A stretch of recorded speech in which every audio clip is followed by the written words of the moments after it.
بسم الله الرحمن الرحیم. سلام و عرض ادب خدمت تمام شاگردان عزیز. امیدوار هستم دارای صحت کامل باشین.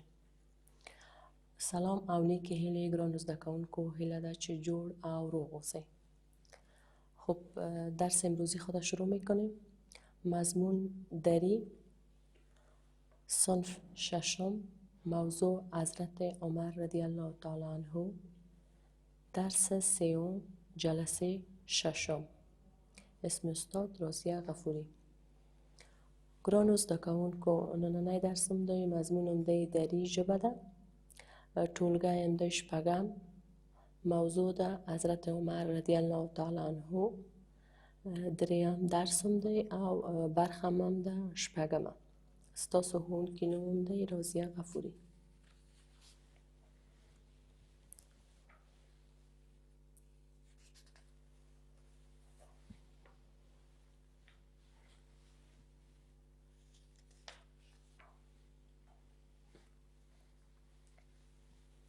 ګرانو زده کوونکو د حضرت عمر درسم تیر درس و چې به ځای پورې میلی و نن باقی درس وایو. شاگردای عزیز درس گذشته ما درس حضرت عمر رضی الله تعالی عنه بود که خواندیم، بر شما کارخانگی دادم، امیدوار هستم انجام داده باشین و باقی شد از این قسمت شروع میکنیم درس امروزی را.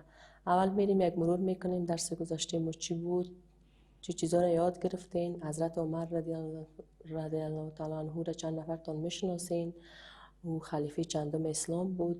باز بعد از میریم به طرف درس نو. خب حضرت عمر رضی الله تعالی عنه یار چندم حضرت محمد صلی الله علیه و سلم بودن؟ آفرین، یار دوم حضرت محمد صلی الله علیه و سلم بودن. چرا لقب فاروق به حضرت محمد صلی الله علیه و سلم داد؟ حضرت محمد صلی الله علیه و سلم به حضرت عمر چرا فاروق عمر داده بود؟ آفرین، بله، به خاطر که همیشه در کارش چی بود؟ صادق بود و همیشه حق با باطل فرق میکرد.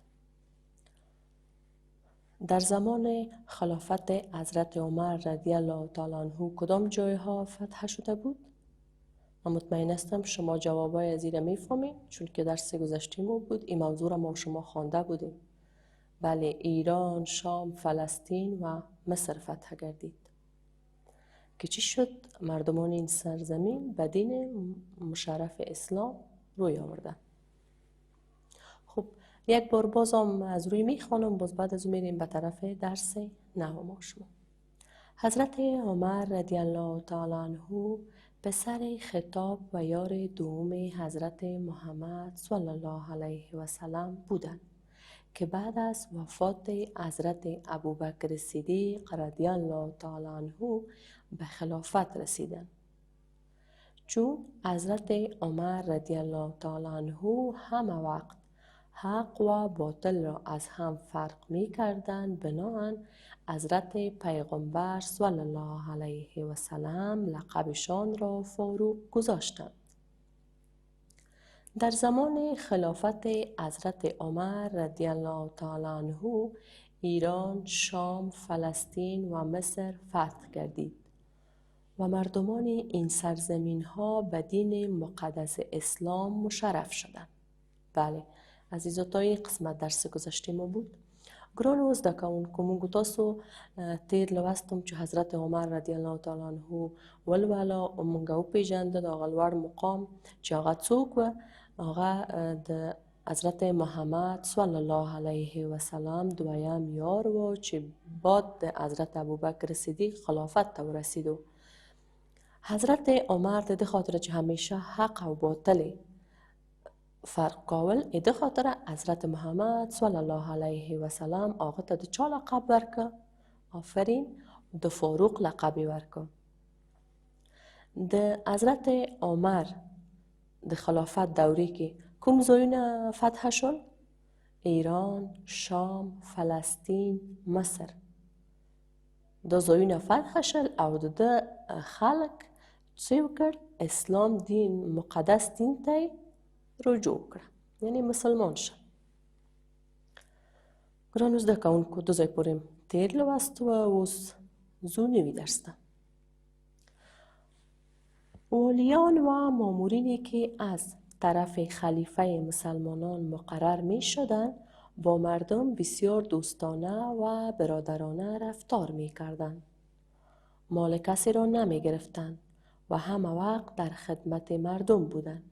یعنی عدالت کامل برقرار بود که امروز جهان اسلام به آن افتخار می کند. حضرت عمر فاروق رضی الله تعالی عنه بعد از 10 سال و 6 ماه خلافت از طرف یک شخص منافق به نام ابولولو به عمر 63 سالگی در وقت ادای نماز صبح به شهادت رسیده. بار دیگه براتون میخوانم.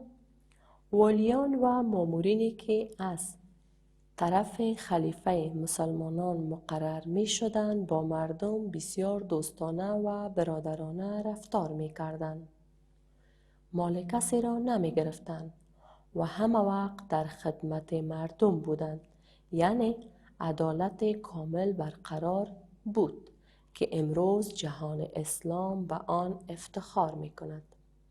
حضرت عمر فاروق رضی الله تعالی عنه بعد از 10 سال و 6 ماه خلافت از طرف یک شخص منافق به نام ابولولو به عمر 63 سالگی در وقت ادای نماز صبح به شهادت رسیده.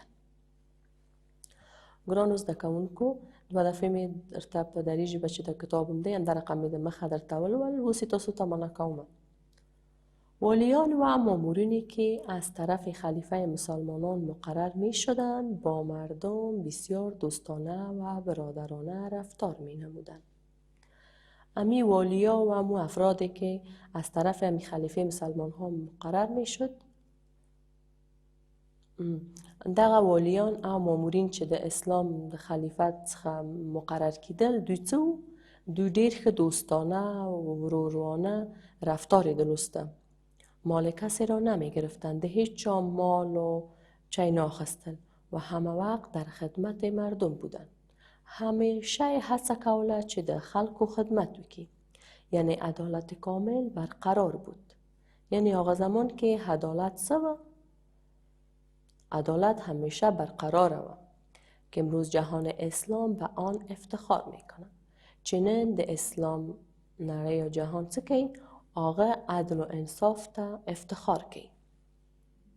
حضرت عمر فاروق رضی الله تعالی عنه بعد از 10 سال و 6 ماه حضرت عمر فاروق با 10 کال و 8 میاشت و خلافت از طرف یک شخص منافق به نام ابولولو چې دیو منافق سړی لخوا چې نوم یې څه ابولولو به عمر 63 سالگی به 3 کلنی که در وقت ادای نماز صبح به شهادت رسیدن.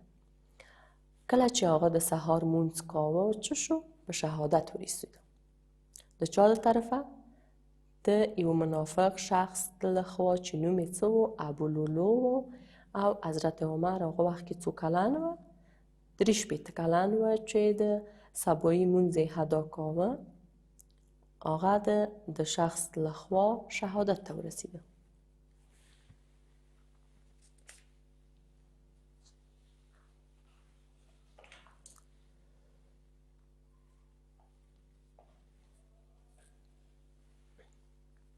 یا دفعه تاسو ته بیا هم په پښتو ژبه وایم ګرانو زده کوونکو. والیان و مامورینی که از طرف خلیفه مسلمانان مقرر می شدند.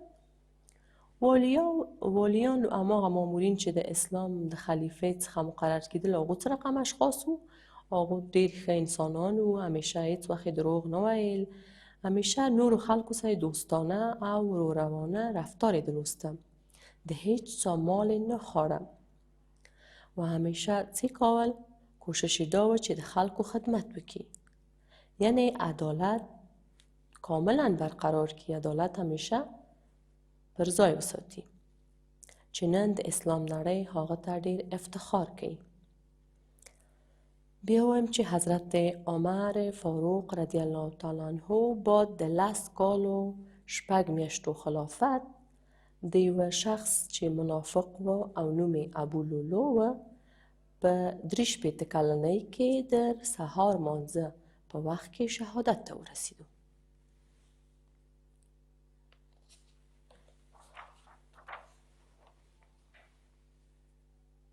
چې دلته هم لغتونه دي.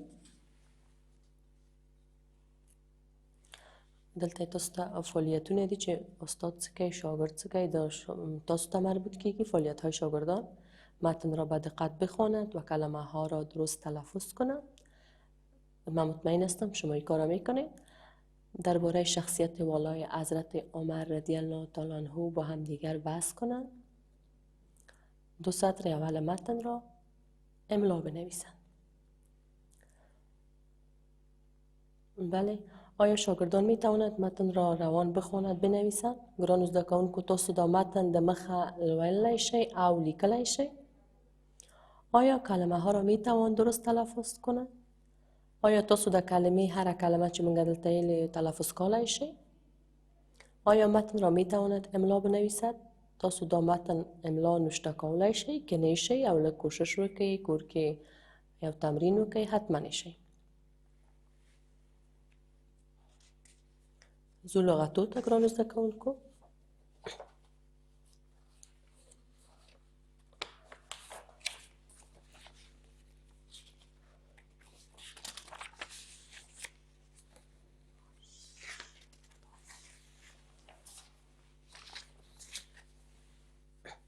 د درس لغتونه هم تاسو ته وایم. لغت او معنی ده. عدالت څه دی؟ عدالت یعنی انصاف. که تاسو ته زه یوه جمله ولیکم، موږ باید په هر کار کې عدالت برقرار وساتو. عدالت یعنی انصاف. خلیفه جانشین.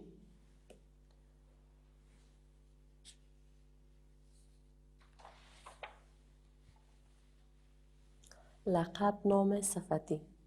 که لقب حضرت عمر رضی الله تعالی عنه چی بود؟ بله، لقب حضرت عمر رضی الله تعالی عنه فاروق بود.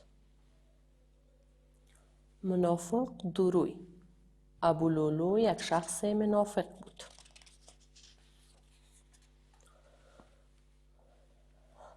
فاروق هم فرق کننده منار که.